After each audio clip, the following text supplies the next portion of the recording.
me introduce you to everybody. I have Francesco Artusato here with me from Light the Torch, guitarist, songwriter.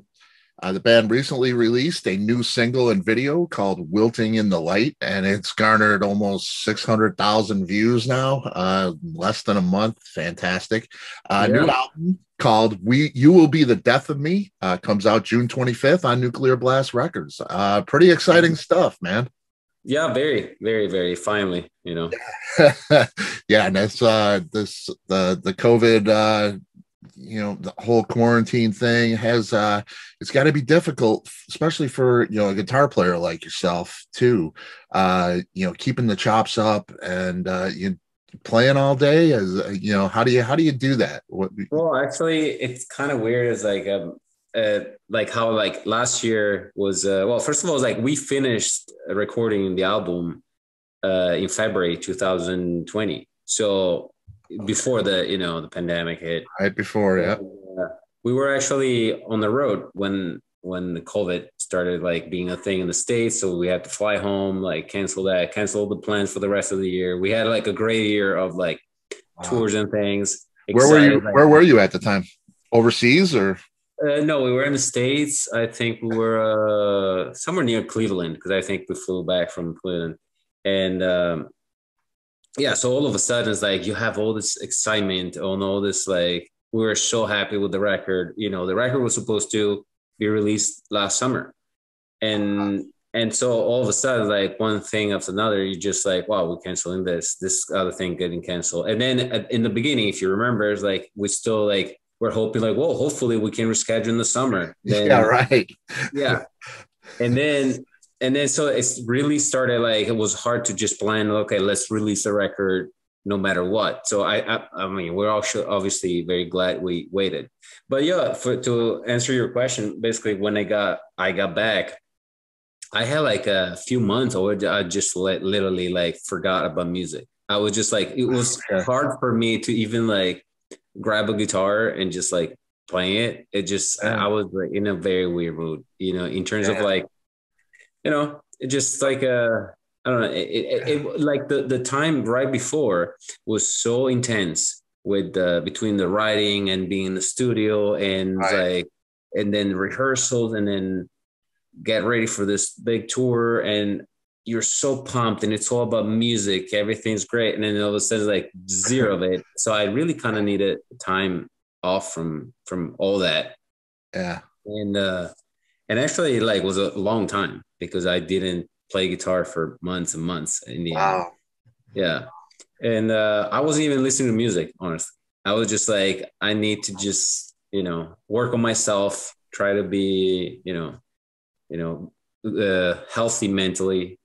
And so I kind of like put my focus on other things. And I mean, overall, it was good, like I think that the plan with especially last year for everybody, the plan is like trying not to get depressed.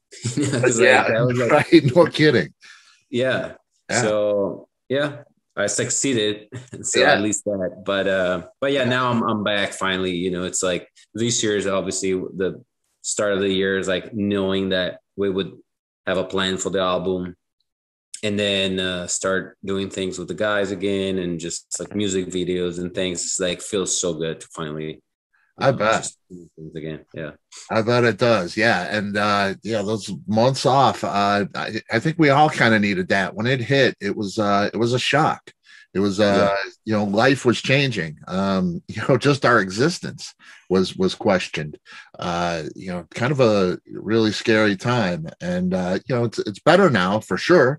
Things are getting back to normal. Mm-hmm. So yeah, and it had to feel good to have that album done and under your belt already, to where you didn't have to, through this time, go back to the studio. Yeah, absolutely. Yeah. How's a song typically get written for Light the Torch? You guys all get together in a room? I mean, that doesn't happen really anymore. No. Yeah. How's it come together for you guys? In our scenario, also because like we literally like the band is like the three of us, right? So obviously we always need a drummer, but like as of right now, so it's usually I start writing the music. I try to write way more music that we are going to need for the album, just because like, not everything is going to be like the right material for the album. Right. And so, yeah, usually I spend about a year and a half just working on songs. And then meanwhile, I send it to Ryan Howard, and then they give me feedback and just back and forth. And then more and more that I do it, the more I think Howard, when we started getting close to like pre-production like phase, that's when Howard really goes, hardcore with just writing lyrics. Yeah. And so, yeah, it's like, and then it's like, we did this for the first Light the Torch record, and we did it again for this one. And it's like, I think for us, it's absolutely like the right thing to do. It's do pre-production, because the way we do pre-production, then we have still a few months in between that and recording. So during that time, I can also write more music. After the first pre-production, we kind of like try to record 2-3 songs, like kind of finished. Right. Then this is going to be the sound of the record. So after that, I kind of try to either write more in that style, or like if we feel like, especially in the studio, once we start working with producers, we go over all the songs and we start feeling like, okay, maybe we need a slower song for the middle of the record and we don't have it yet, or like, and so after that, I just write a bunch more. And for me, it's literally like the process. It's so exhausting, like mentally, because I just rewrite and go over everything. And even once we start recording in the studio, like this, last year I would be like waking up like at 6 a.m., work on revisions and change this, change. Also because like when I prepare like demos for the band, it's kind of like I try to do it to bring like as polished as possible, everything. So with layers, with everything that needs to sound like, programming drums and everything, I'm really not a fan of just, hey guys, I have a riff. Right. Yeah. You want to present a almost finished product. But so obviously everything that I do, like in terms of like writing melodies over things or like putting synths or whatever, I always tell Howard, don't worry too much about that stuff, because I'm going to change it depending on whatever you do with your, vocals to complement what you are doing. Right. Because like ultimately that's what, that's what's important. And so even while we're recording, it's like, for me, it's like at the studio, but then also when we're not at the studio, my home studio, either changing things, revisiting, and then, so it's like, it's a lot. And I think also that's why it's like last year after that was done, I was like so satisfied with everything. And then we went on the road, and then all of a sudden it's like, okay, great. Now I can forget about the album and just be excited about playing shows, right? And the fact that got interrupted, I think that threw me off in a way. It's like I couldn't, like, because a lot of times like people now asking me is like, so because you got back, did you think about maybe reworking other things in the last year, because you had a whole year to just basically revisit a bunch of things. And then to me it was like, no, I just like, Howard and I and Ryan would just like, that is done. Yeah. And this is it. And I think that's good. A lot of times I think a lot of bands go in and they just work it too hard, and it starts to sound unnatural, or a little too clean maybe, or something like that. You were done. You left it alone, and you did leave it alone, right? You didn't go back. Yeah. And then I want to say, it's true. It's like we have like, because usually even during pre-production, whatever Howard does in terms of takes, it's usually like he would probably want to re-record everything when you do, the record. But we very often we get to like, there's a situation where the original takes, even though we're like not meant to be on the record, but they have a different character, and you just like, what, that does feel right and natural, especially with vocals. I think like I'm a big fan of, not too processed vocals. Like when they're like extremely processed and it starts to sound like like a synthesizer. It's so perfect and everything's Right. layered in a way that doesn't even sound real. It's like, Yeah. you know. Yeah, especially for Howard. I think he has such a warm tone, kind of. Yeah, It's exactly. he's just such a great vocalist, and to you want to hear that warm tone. Yeah, Don't want to digitalize it too much. absolutely. Was there any particular goal when you go in writing? I mean, you don't have a lyric in your head per se. Did you ever go in and say for this record, we want to be make this a little heavier, or we want to make this a little more melodic, or Yeah. was that in your mind at all? Anything like Yes, that? for sure. So the way it kind of happens, I think like at first when I start writing for a record, I just write whatever feels good, because I think in the beginning having too many plans, like, oh, it needs to be like this, needs to be like that. Let's just write what feels like natural. And so, well, I think after I also see the response from Howard and Ryan, what they really dig, or what they like more, or and that's when we kind of like start vibing off each other, like, and talking. It's like, okay, maybe we could have songs like this, songs like that, and that's when it starts taking shape. It's like in a way where it's like a more focused effort. And but yeah, this time, like, we did talk about, especially during like pre-productions, like it came clear to us, like, okay, this is what the record's going to sound like. Yeah. And so yeah, and it's not necessarily like, hey guys, let's make it heavier necessarily. It's kind of like it kind of happens, and or let's make it more commercials. Like it just happens. Like, a lot of people will notice, like, there's kind of like through, like, between with Devil and then Light the Torch, and now on this record, there's kind of like less and less screaming that Howard does, Right. But it's not really a thing that we just, hey, Howard wants to do less screaming, or we want Howard to do less screaming, or any of that. It's just like the music kind of, dictates that. And and that gives it a real natural feel. I think, when it's just happening like that, feels right. Yeah. Now you mentioned that, and Light the Torch and was a lot different than like All Shall Perish. Where it's a lot more screamo, and it's more shredding on your part. Was that difficult to adjust for? Writing a little more melodically with Light the Torch. Yeah, definitely. Like for me, it was definitely, it's like a challenge, because like I come from a background where I would just like naturally write way more technical material. And then used to also write songs where it doesn't really matter how dissonant or the weirdest riff that you can write, the vocalist will just scream over it and it will be fine, right? So I was doing, work coming from that, and then now it's like, to me, it's like kind of like the guitar riffs sometimes are kind of like the last thing that I think of, when I write a song. I really think as like just a songwriter would, So it's kind of like, there are songs where I literally do like drums. Usually I start from like the groove, and then I do drums first, or like at least parts.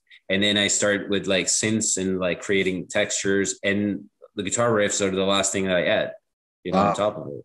So yeah, it kind of varies. So like, it changed so much from the All Shall Perish stage where, it's about like, there's so much shredding, but so like, I think it's like it's also a challenge, and I like to challenge myself, in a way where, every record feels like I got to do my research. I always spend like a good amount of time, like in between records, where I just listen to a bunch of music and I try to just make it my own in my head, as much as possible, the things that really like speak to me.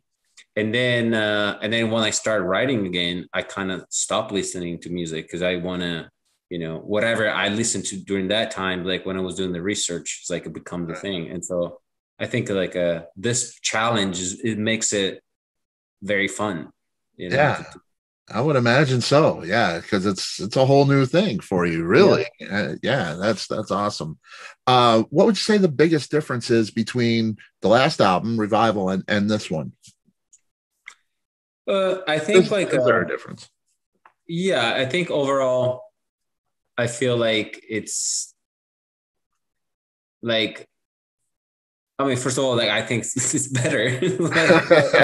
But again, I think like we perfected more what we do together. It's like we perfected it more. It's just like it to me. It does sound like a more solid effort, overall. It's just like how every songs is like fits with the one another. I think like lyrically, it is just some of Howard's best work by far. I think like, and I think to me that like one thing that it stays even after this record for us being 1 year old, meaning it's like was done a year ago.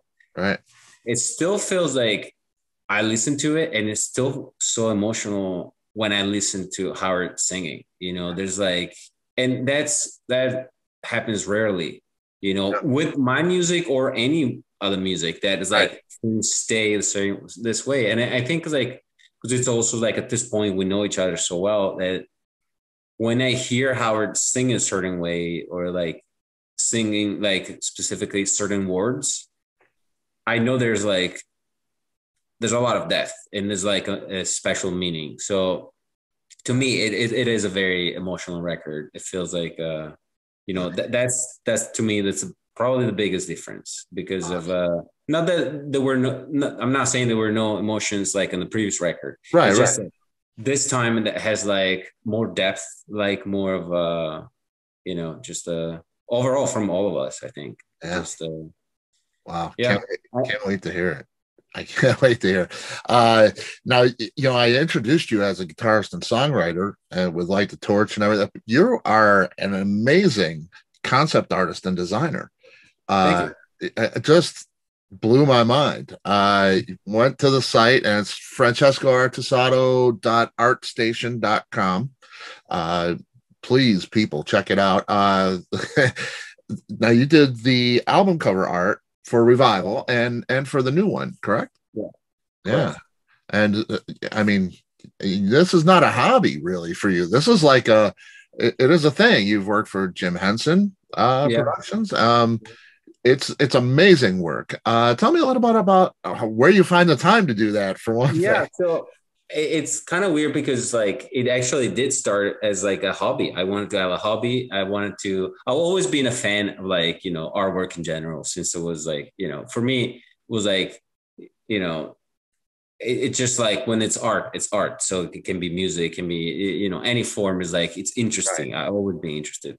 And then like, especially with digital art, it's like, it's something that is like for many years, I would just look at images and always feel like, how the heck do you make this? Like, you just look at it as like, because obviously when you're like in school, everybody had tried to paint or like, and then you feel like, okay, I could perfect that and it could become decent. But when you look at some of the digital stuff, it just feels like, how you couldn't really paint that with that, Yeah. and so it's like I really didn't know anything about it. And then so at one point I was just feeling like music had become, and it was also like one of the harder times with the music and just how the business was going with the, it's like, Right. the previous band is like the lawsuit that was happening with Ocean Parish and all that crap. And then we started having issues in Devil, with the band name and this, like, Right. so I kind of like, man, music, it's really,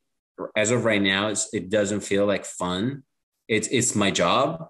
And I do feel like I want to have a hobby. So I think this is the time to just mess with this. And I think it was like probably 2014 when I just like downloaded first like free software and then started like, oh, this is 3D. Oh, now I can do this. And Wow. then since then it's been like another journey because I discovered first of all how much like I love learning software. Yeah. It's just it's a thing. Like for me, I just and last year was actually perfect for that because I learned so many different like softwares. I Right. really You had the did. time. Yeah. Yeah, I had the time. So I took some classes, but I also was like, you know, thanks to YouTube, you can literally learn so much of this stuff. It is And, crazy. and also through my wife who works in the movie industry, uh, she knew this, you know, this actress. She's married to an amazing art director. And so I got it really close. You know, we got really close, and then he started kind of like showing me a bunch of stuff, like teaching me things. Is like, and then I started like, you know, buying a bunch of books and study about, you know, how the composition works in, you know, in an art, you know, art form, like an artwork form. And so, and I realized how much is actually how really the two things are so close to each other, especially like the idea of like writing a song and being a concept artist. You're pretty much doing the same thought process. It's basically the same thing. And actually, I heard from a great concept artist in an interview. He talked about this, how for him, music was a hobby, and how he was saying like writing a song, it feels like it's the same job. It's Oh, these, you just shift your brain and you work on a different art form, but it's the same thing. And I saw how like throughout the years, it's like the more and more I would do it, the more it kind of like also changed me as a musician. It's like it's I was just going to ask you that. Yeah, it's yeah, had to have an effect. Yeah. for sure. It does have like when you start seeing things like, you know, when you started looking at a picture, like an image, now I look at it differently than I used to. Like even like from the basic composition, just rules of like, you know, how to frame something or like things like Right. that. You know, you start like paying attention to things, even like nature and things. Like now I just look at things differently. It's really Yeah. become like interesting, and it's something that actually I suggest like I to any other artist to do try at some point in life. Try to look for a, you know, also another form. Is like I because I'm like I come from like, you know, the school of you do one thing at a time, you do it really well. You know, Right. there's no way like you can do multiple things. So Right. for many years was just like I can, you know, I want to be good, and you know, with music I can only do this. There's no way I could do anything else. Right. But I think I got to a point where like adding some kind of, you know, a way to be creative in a different way, I think it was very important. Yeah. Yeah. And I'm a photographer as well. Oh, Uh, nice. yeah. So I know exactly what you're talking. I was looking at the photos, and composition is everything really. Yeah. And I mean, it's obvious that you are very good at what you do. It's really, really, really impressive work. Uh, Thanks. and I thought, as you were talking, I'm thinking he had to have some kind of training. I mean, there's it, and you're mostly self-taught, and that's Yeah. just wow, just Yeah. crazy. That's But just you know, great. like I literally discover how like it goes in phases, obviously. But I would have like a month where I'm just get obsessed with one software that is like, because especially with 3D, one thing that you kind of start learning, it's kind of like, you know, you could, if you want to get to like a certain kind of image, you can try to do all of it with one software, and it might take you like a really long time, or you might not even really be able to achieve certain things that you want to. But Right. if you start learning like two, three, four, now I work with like 10, 11 different kind of software, I you saw know, that on the site. Yeah. and they all do different things, but they all make either easier to do something, or they also have like just they're more specific for that one thing, right? So Right.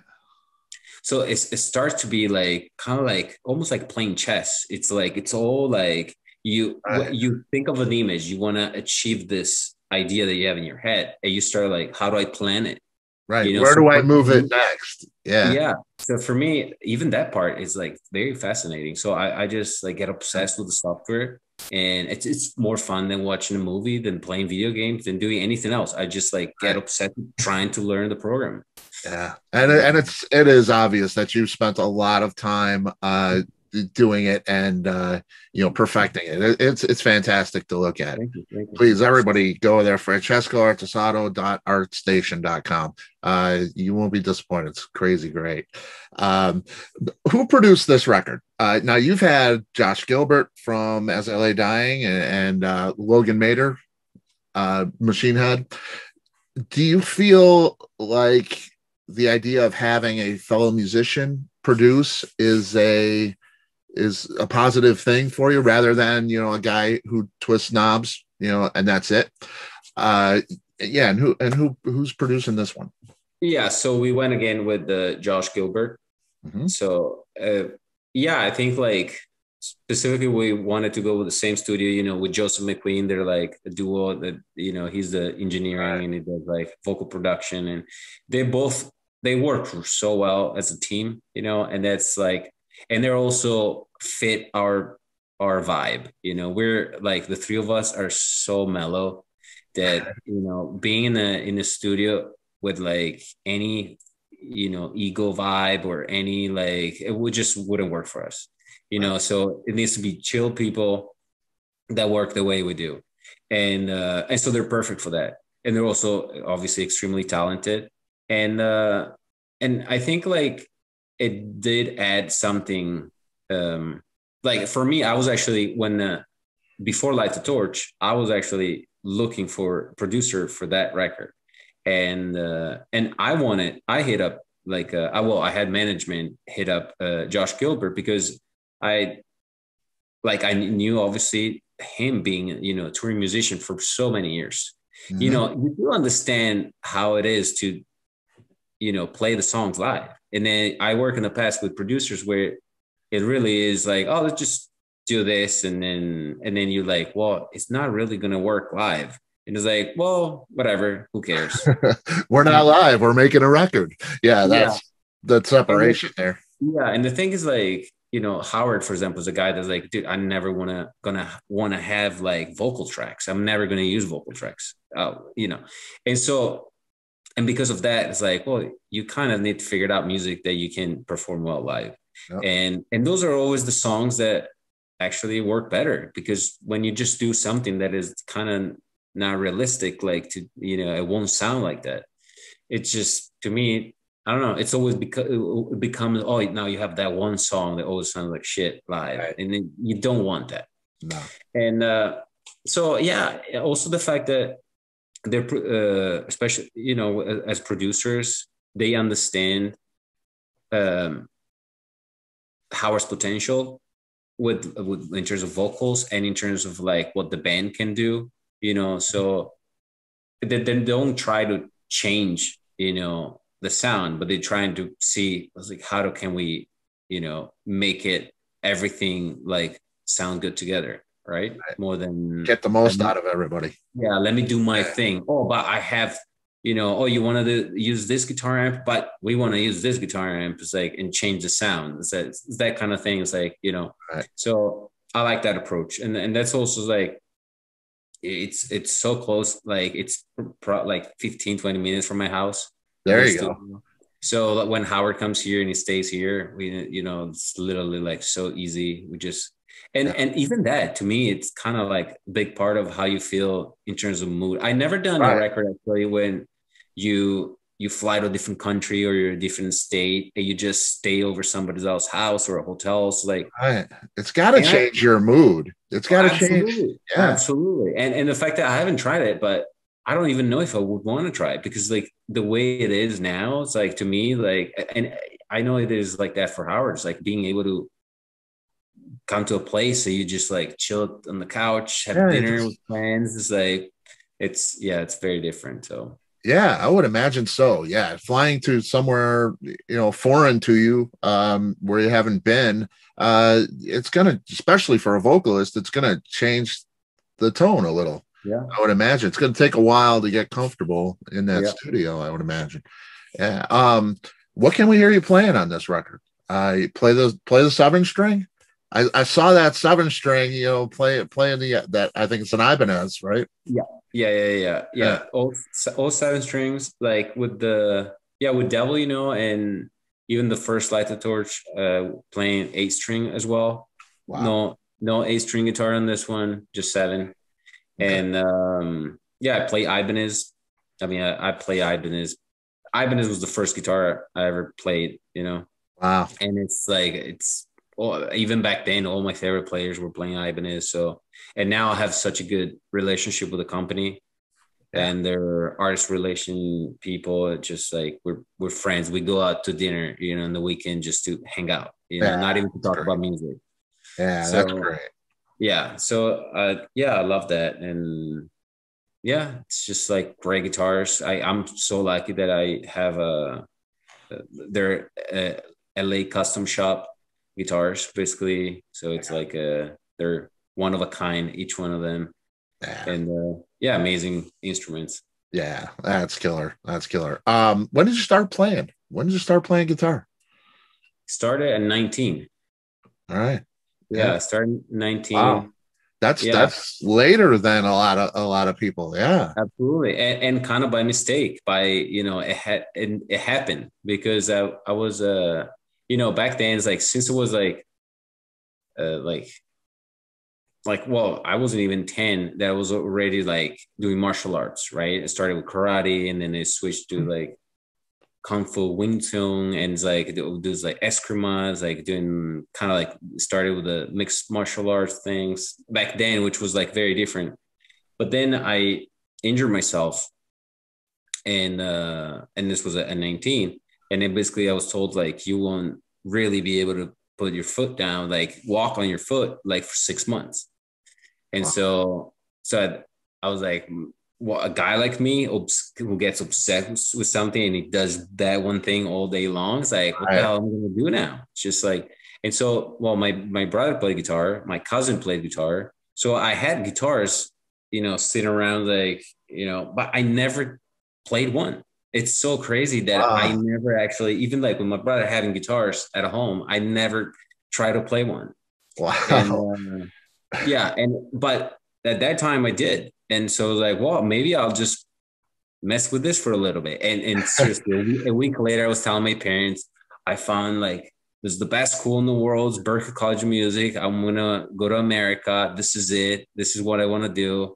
And they were like, "You're out of your mind. You just like, yeah, you're supposed to go to university and do all these things." And yeah, so music became an obsession at that time, and a few years later, I moved to the States, and it was like you know, once I got past the audition for Berklee, Yeah. and yeah, so it was like very very weird how it happened. It's like if Yeah. it's not being for that injury, who It knows? really is. Yeah, right. That's amazing. It's amazing. And it's amazing to pick it up so fast. Berklee, of course, is, top of the line, cream of the crop, the greatest school in the world, probably for music. It's just so high profile, and to be able to get in there in that short period of time, just it's a natural ability. It's a God-given gift. That's pretty incredible. I think like the if I do have a gift, like the main gift is like get like once I get passionate about something, I do it. I do a Yep. lot of it. And then, you know, it's like, you know, literally like spending 8 hours a day on the instrument, just being like that, just going to bed and just thinking about, you know, looking at like scores in bed, you know, instead of reading a book. And, Right. you know, it was also weird because like I remember my brother at that time, he was telling me like, hey, it's kind of weird that you don't go out. You stop going out, you stop kind of seeing friends. All you do is play, and you know, but yeah, so that was like definitely Your a your big brother your brother's got to be pretty shocked. He was the guitar player.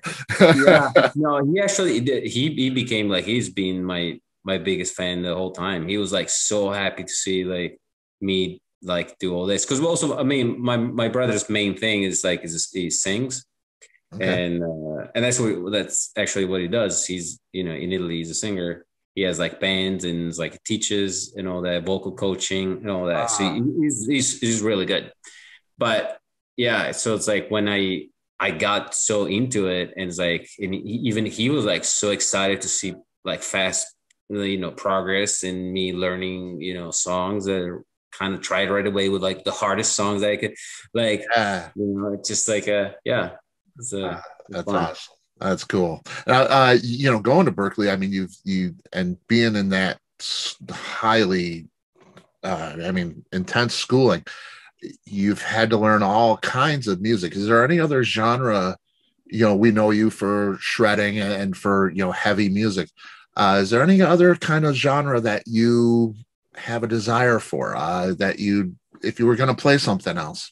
Yeah, well, actually, like metal was not in the beginning. I mean, metal was kind of one of the things that I liked because I liked classical music a lot. I listen to a lot of classical music. I always loved classical music. And then when I started with guitar, I started finding all this really cool players that had like this jazz influence. So like people like Alan Holdsworth and things like that. So it's just like, in the fusion world. Yeah. So people who obviously study a lot of jazz and music that it gets improvised. So I started like wanting to work on that. And that was like the Berklee days was me like really trying, with all that type of, language and style. And I graduated I have a degree in film scoring. Okay.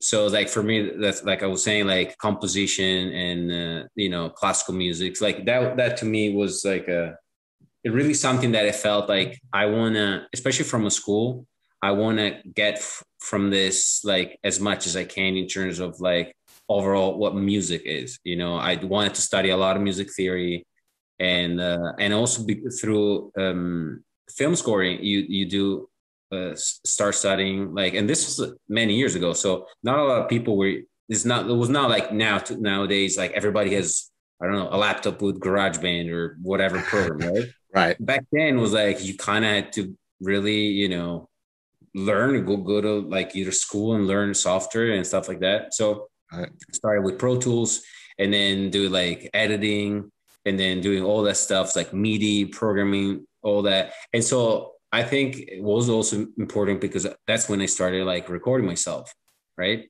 Okay. Which we know it's like a very, very important thing to just be able to do. And so, yeah, I think like film scoring was bringing both like the composition aspect and just like of just music. You do have like conducting classes, Right. and you do like all kinds of stuff, arranging, and that to me it's always like arranging was like very fascinated with how you can, even with simpler music compared to classical music like pop and rock, it's just way simpler, right? It's just the way it Right. is, but you can still like subdivide, like each instrument can be playing a different thing that can be like basically the way you see a chord, right? So you can split the parts. So Right. that was like always like very interesting. And so I'm still very interested obviously with film scoring. And actually when I moved from Boston, I moved to LA. That was like in the beginning, that's what I was doing. I worked on obviously a struggling musician, freshly, Right. graduated, Right. but I was like doing, like short movies and doing, Yeah. anything that you can. And then Whatever I you did, could. Yeah. yeah. Yeah. And then I did 2 seasons of work for Big Brother, the Okay. reality Yeah. show. And that was like more like the audio music department, which is like was nothing fancy or creative, but it was just a really Right. good job. And I was like, wow, this is Right. good. Yep. And so yeah, so I was doing that at the same time, I I did feel like, I'm like, especially right now that I'm still feel so young, I wanna travel the world playing music.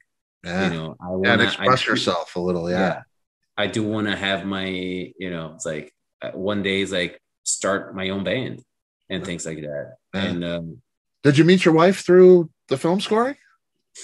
no, through She, actually like the band that I had at that time, a local band, and then we were playing a show, and then her band was also playing a show, okay. and she was singing, and She's involved with film too, right? yeah, now she's a makeup artist. She does makeup artist for movies and film, Right. and Right.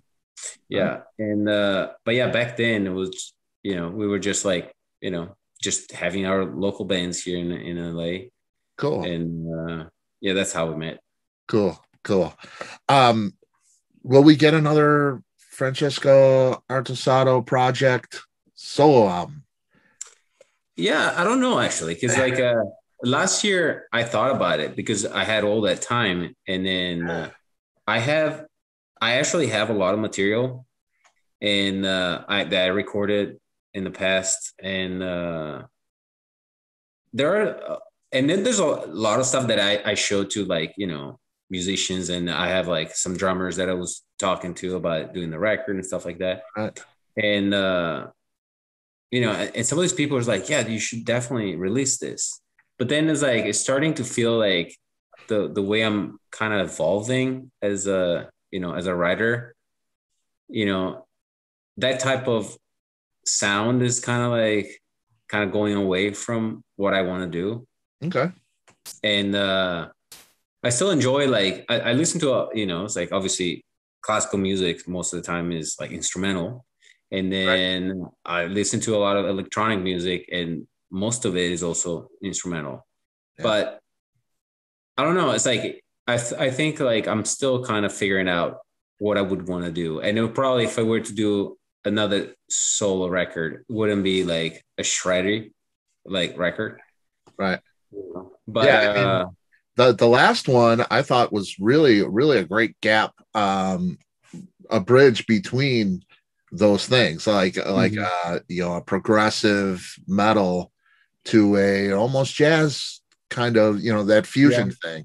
yeah, Yeah, it's a really fun listen. yeah, definitely had that stuff. Then yeah, I'm like, I don't know. It's just, I think like whenever I have time to write now, it's like I feel like I'm already planning the next record for Light the Torch.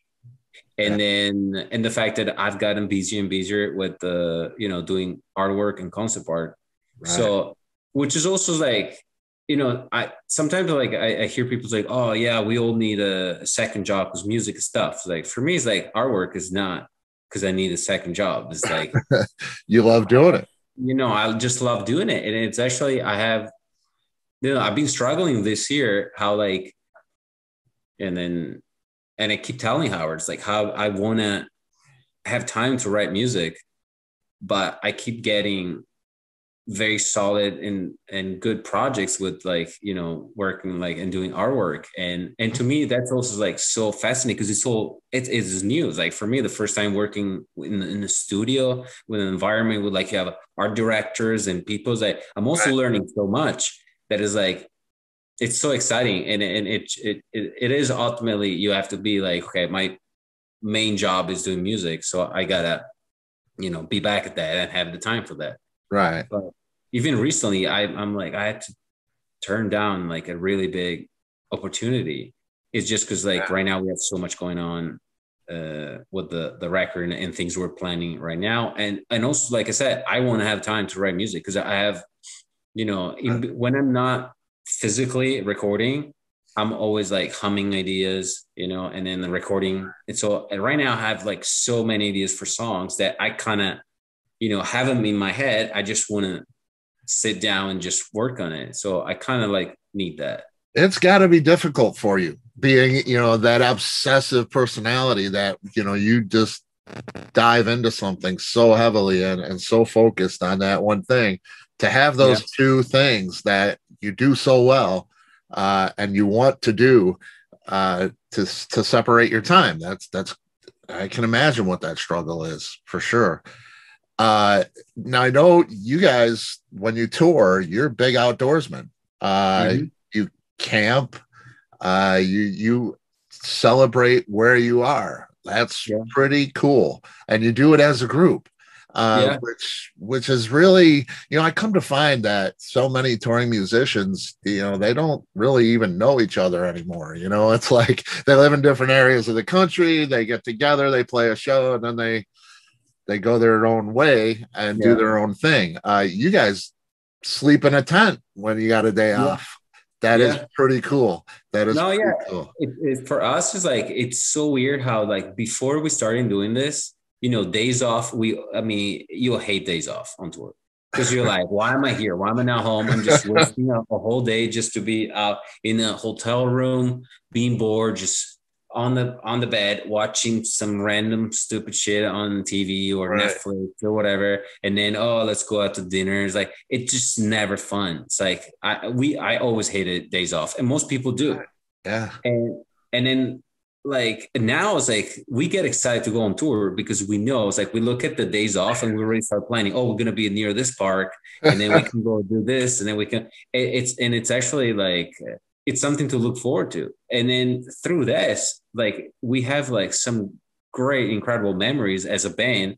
Yep. When we were just like, we had days off and we just like went hiking and went camping in beautiful places, like, so it's especially because we live like, it's, being that most of the tours are in the States, and like, it's such a beautiful country when there's national parks everywhere. Yeah. And it's like explore and then just like hike. It's so refreshing, especially during a tour.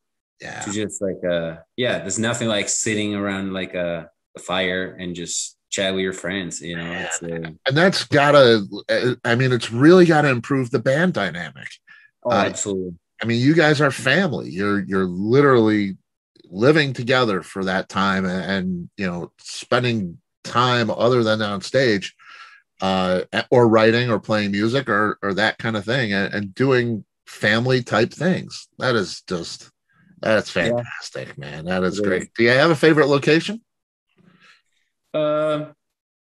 Obviously, like, I'd say like if you're in Canada in the summer, you have amazing places, but also it's like anytime you're near, like, Wyoming, Montana, places like that, it's like also camping is amazing. But literally like everywhere. So actually, Ryan and I and some other people, my wife, we went camping just 2 days ago here. Nice. And did some fishing. It's like, I don't fish, but it's like other people do. But it's like it's literally, it's kind of everywhere here. It's like even places like there's campgrounds that are like awesome in like all over America. It's like even like Midwest is like everywhere. Yeah. It's funny. I have friends in Europe, and they always tell me that the biggest difference, other than the age of the country and all that, but the biggest difference is the expanse. Everything is just so spread out and large, and all those national parks where you can just walk for miles and miles and miles and not see, anything but nature. That it's really a great thing. It's cool to have that. Do you have plans? Everything's opening up. A lot more freedom now, masked, of course, but people are planning tours. Are you guys in that process? Yeah, we are. Yeah, we definitely are, especially with the record being released at the end of June. And as of right now, we have just a few festivals in September. Okay. But that's it. But yeah, we're definitely, because like the same way we're trying to, other bands are trying to. So right now it's literally a thing where you're just, okay, where do we go? How do we organize? And also like knowing the risk of anything that we organize could just, again, all fall apart because who knows? So it's kind of a little bit scary. It's great to see everything opening up, and but I'm waiting for that day where everything gets shut down, and I hope that doesn't happen. But come to Chicago for sure. Come see me, man. Oh yes, hell yeah. Yeah, for sure. Hey, Francesco, thanks so much, man. Thanks for taking the time. I'll let you get on with your day, and it's been fantastic chatting with you. Same here, man. I had fun. Yeah, awesome. Yeah, come to Chicago. We'll hang. We'll shake hands, and it'll be a good time. Awesome. You will be the death of me. June 25th on Nuclear Blast Records. Yes. Light the torch. Yeah, awesome. Looking forward to it. And again, thank you so much.